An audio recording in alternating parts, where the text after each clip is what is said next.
Welcome, movie lovers, to another Anatomy of Movie here on Popcorn Talk. Today we're feeling quite pretty thanks to the Amy Schumer newest comedy. Stay tuned. Welcome to Popcorn Talk, featuring movie discussion, news, and interviews. Popcorn Talk, we talk movies.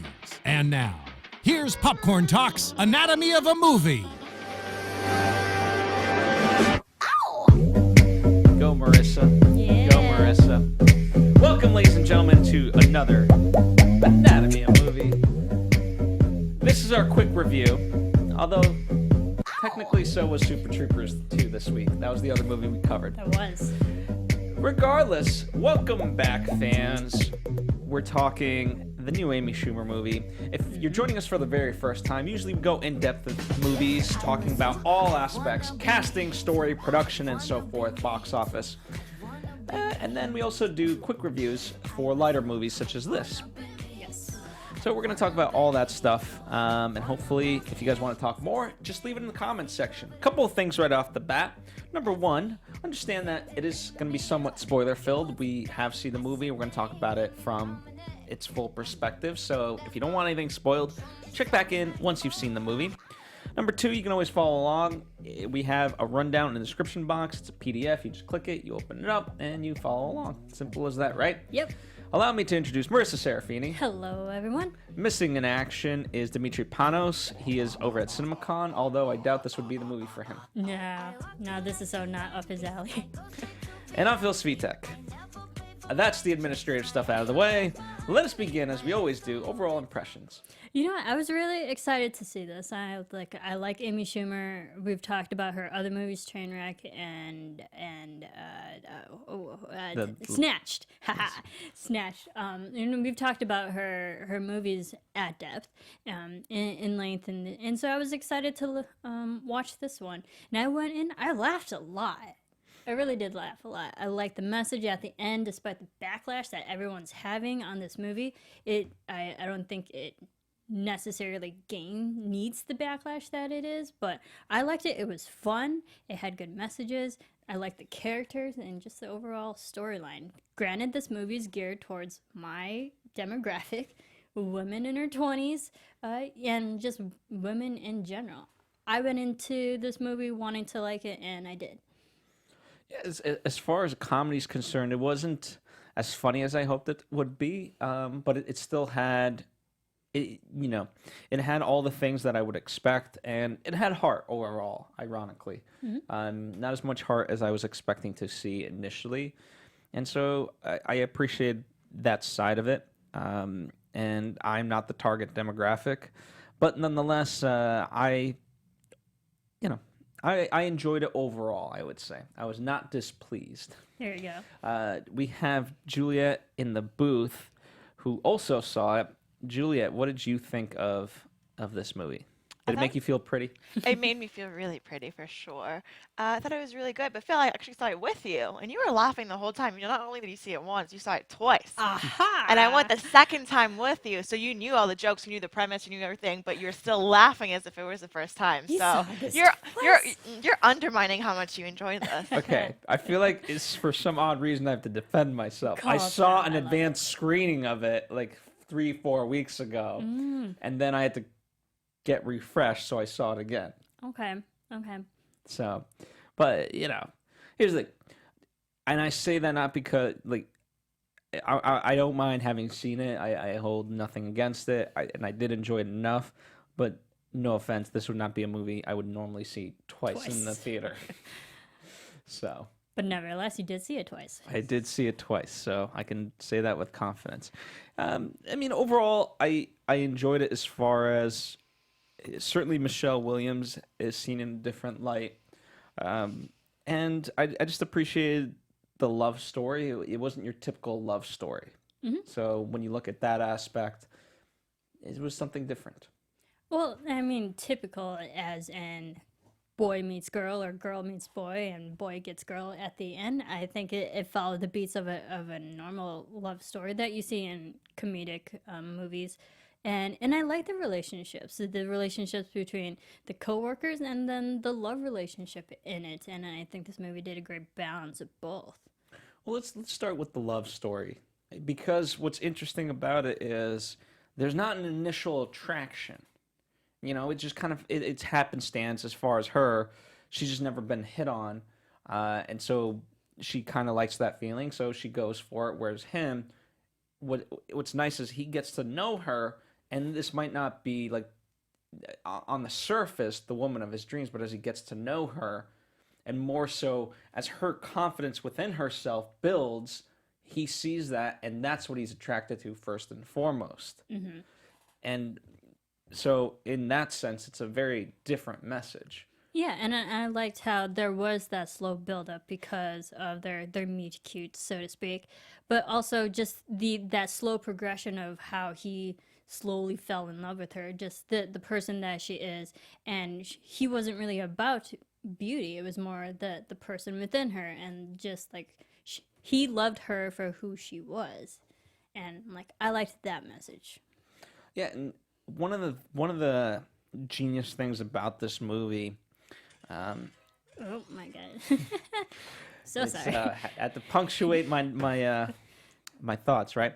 No, one of the genius points of this movie is the fact that they are able to subvert and create these opportunities.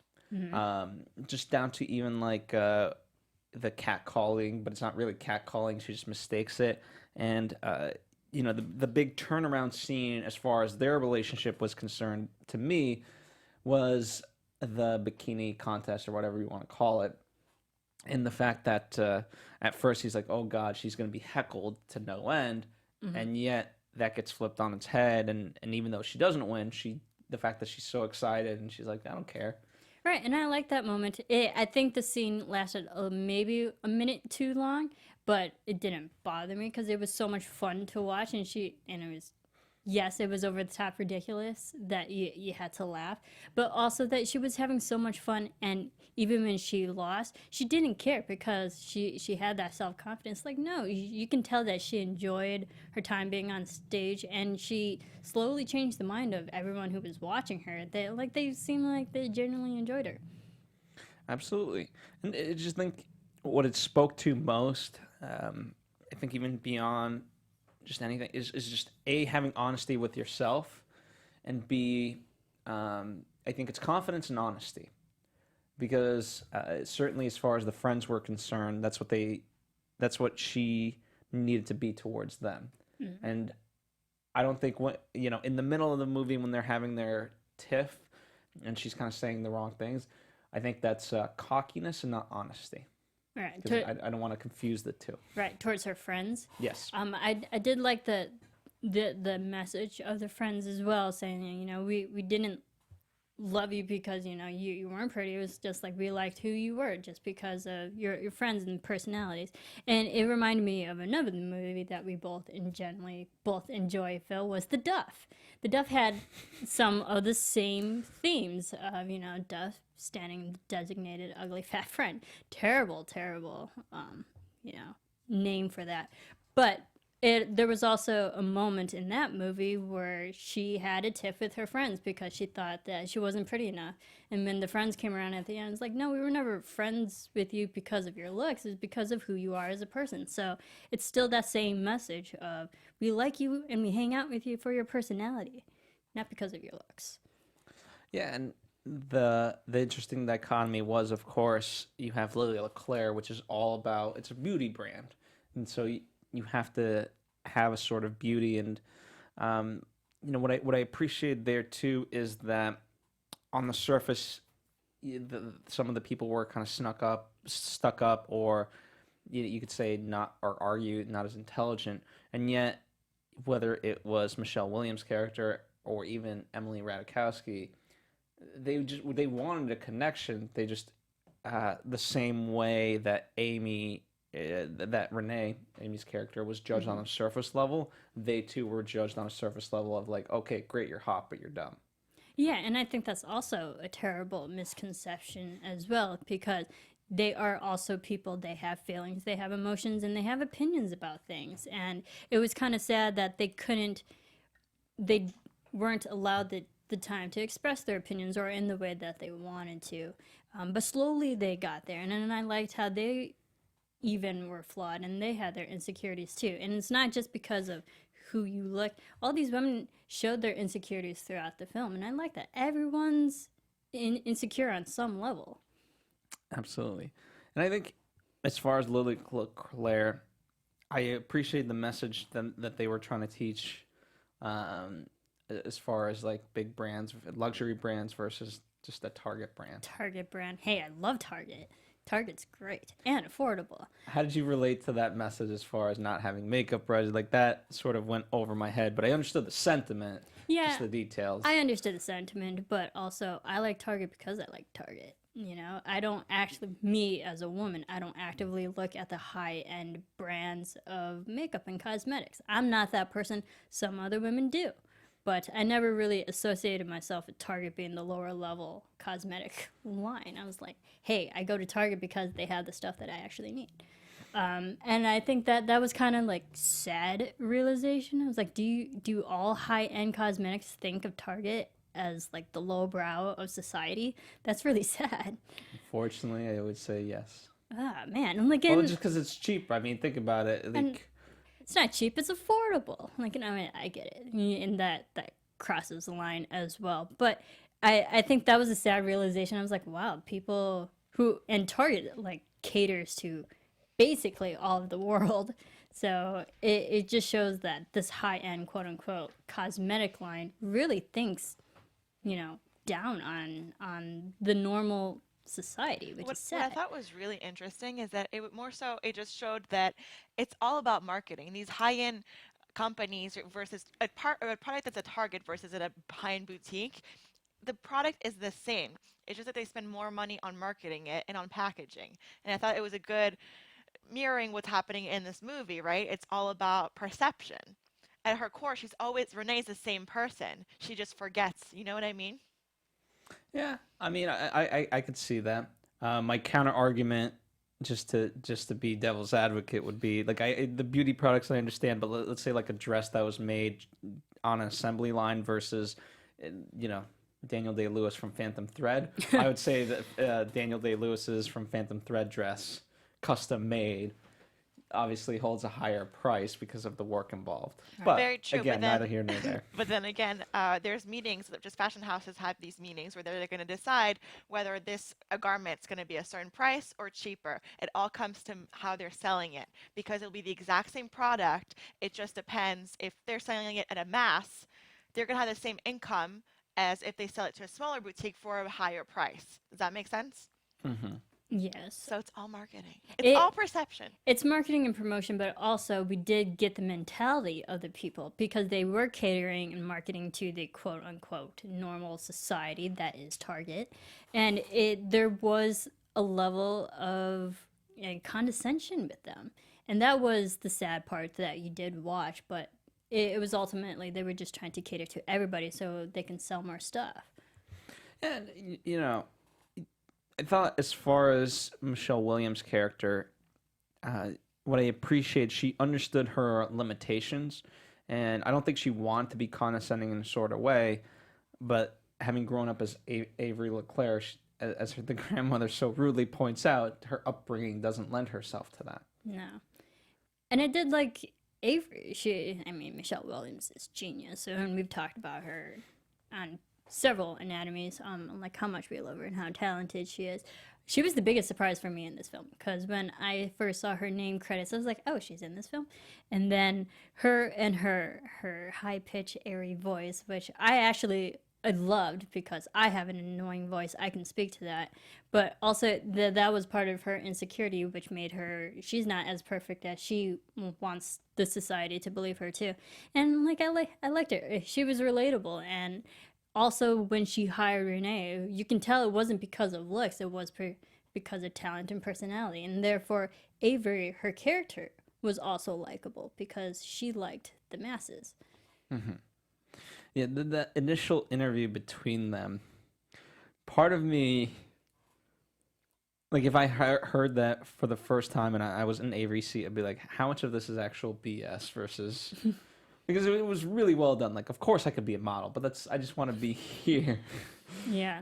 It is an option for me. They played that really well. It it was, again, that was just funny, witty humor, which I think that's a test to the writing and the acting, how Amy delivered it, but also just how they were faced in a fun interview. Like, again, this character of Renee, you can't picture her in this type of business with the high-end line, and they do such a great job of showing all the models, and no one, it's like, you have to be a model essentially to work there. And then when you put Amy in and Renee's character in, it just trains and conditions the audience like, no way she ever gonna be like make it to this company, and sure enough she does, and you like that. Yeah, what's interesting, I appreciate the fact that, like they said, it's a surprise that you would want this position. I know, because it'd be a pay cut. One of the things I thought did get a little bit lost is, like, Renee was chasing that job, that receptionist job, and she did well at it. So I appreciate that. I think it spoke to being a hard worker, but there was so much more to her. I get it. You wanted to get out of that basement and so forth, but I would have liked to see that come a little bit more to fruition, because, I mean, from the sound of it, even though, like, it was grungy and so forth, like, they had a lot of responsibilities, and she seemed to be handling it quite well and have a good knowledge of, I don't know, if nothing else, the website, marketing, like putting together presentations. Like, it just seemed like she knew a lot. Right, and she was good at her job. You can definitely tell. But also when she was like, I am a receptionist, it was also kind of sad at the same time when you realize that she didn't have enough confidence originally to believe that she could acquire more. I don't want to say like being in a basement, yeah, that's fine, but she didn't have the self-confidence to think of better, higher jobs for her. And the fact that she thinks receptionist is like top key, which receptionist is fine, but her limitations because of her self-confidence was kind of sad, that she couldn't think outside the box of different, better opportunities for her. Like, receptionist was the highest she could go. Yeah, it was unfortunate to see in that way. And obviously speaks to a lot. And I think it just goes to show, just pick something and go for it, Mm-hmm. And I think it got to a nice middle ground. But speaking as someone, you would never put the servers in the main, what do they call it? Front of the house. You would never put the servers in front of the house. Yeah. So, just saying. I don't think it was, it was not intentional, perhaps. No. As initially expected. But I like the colliding of the worlds and the lessons learned. Yeah, and you can tell even when she did finally get the receptionist job, she killed it. She was awesome. Because of that newfound self-confidence, people liked her, and you can tell more people were talking to each other. It wasn't just model here, and they only talked to themselves. Like, everyone was conversing, and I like that. Let me ask you this. One of the interesting, because it's, you sort of get the message, but what you never end up taking away is seeing it in action on a day-to-day basis. Because what we do see, yes, is a confidence, but it's a false confidence, because in a sense, it's just blind. It's just ignorance, right? What's the blindfold ignorance? Yeah, ignorance is kind of bliss in a way. Blissful ignorance. That's what blissful. It is. Because even going back to that interview. She's blissfully ignorant as to what those girls are really saying, mm-hmm. As opposed to if this was an interview and someone brought that up, I don't think she'd, the right tactic perhaps wouldn't be to sidestep it in the way that she did, but to address it full on with confidence and say, like, hey, if this is about my looks, I'd bring X, Y, and Z to this job. You know what I mean? Right. I think that small shift, and I think it's a big difference. And you can't hinge a movie on it. I get it. The movie's over at that point, but I think it would have been interesting to see for girls. I get that, but I think they slowly got to that point near the end, especially when she does give her presentation in front of everybody at the end on the runway. I think they slowly built up to that moment. It wasn't as spoon-fed to us directly up front in that interview. It's just such a short moment, and because as she's giving that presentation, she has a revelation within the presentation. It's not like she goes into it feeling that she like in her mind, she was still two different people. Mm-hmm. And then it's only when she actually looks at the photo, she's like, wait, that's the same person. Right. And she was happy in both pictures. I did like that. Yes. Or like she was happy and content with both jobs that she was doing. She was indeed. Any other story elements before we talk about production and all those things, whether Juliet or you? I mean, like I really like the romance. It was a nice message, and just I think people really just need to look at the message and the takeaways. Maybe it wasn't shown the best way, that and the fact that like she had to get a concussion just to have the self-confidence is like, no, maybe the concussion was just a spark for something that was already inside her, you know. And I think it was a good message that people need to know. Fair enough. Juliet, anything from you? I'll take that as a no. Nothing to add. All right. So let's talk about production. More so, I mean, there's not a lot in terms of production on this movie. I'm sure as when the Blu-ray and so forth hits, it'll be great to see. But overall, you know, right now it has a worldwide total of about $18.4 million against the $32 million budget. I think it'll have legs overall, to be honest. I think so, and it has a rewatchability factor to this movie as well. You saw it twice. I would probably see this movie again. I know a lot of women who I've actually talked to about this film rather enjoyed it, so I know women are going to see this film more than once. And it has a universal message to everybody, so everyone can watch it. I did like when we get into production and cinematography, you can definitely tell like the way that they showed both of her worlds. Renee, when she was insecure and her workplace in the basement, it was like dark and grungy compared to when she's now this now new receptionist that in the world that she's now thrust upon is like bright and cheery and pink, lots of pink, which is fine. And I mean, even this picture behind us that's promoting the film, she's in pink. It's very in pink. Yeah, exactly. It's bright colors and stuff. So, and I think that also just helps show it kind of reflected her personality at the time with the self-confidence. She's happy. Pink is a happy color. That it is indeed. One of the things that kind of generally I'm worried about is that the summer blockbusters are beginning way too early. It's going to be an interesting summer here on Anatomy of Movie and for movie-going audiences in general. Yeah. And I worry, as I kind of think about it, I think this movie will have decent word of mouth. It got a B+ on Cinema Score. As far as the Rotten Tomatoes, we don't need to talk about that. It's not the highest. But it should be higher. I'll just say that. It's not the score in which people scored it. It deserves a higher number. Yeah. But heading into the summer, I am worried. Like I think that'll have legs for a couple of weeks, but once Avengers this weekend hits, it's going to be movie after movie after movie, and I wonder what stands a chance. Yeah, it's going to be just franchise movies throughout this entire summer. Yes, indeed. But it's movies like this that's individual. It's definitely an independent film that you have to enjoy every once in a while. This could be a gem for a lot of people or something that they need to watch just so they can feel good. It's a feel-good movie. And unfortunately, they don't track in numbers as well as a franchise comic book movie does.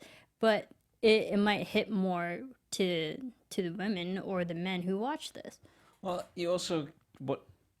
I'm curious to see kind of the holdover in Middle America and so forth, because when you talk about East Coast, West Coast, like the full East Coast, West Coast, they tend to be a lot more faster kept up as far as the movies.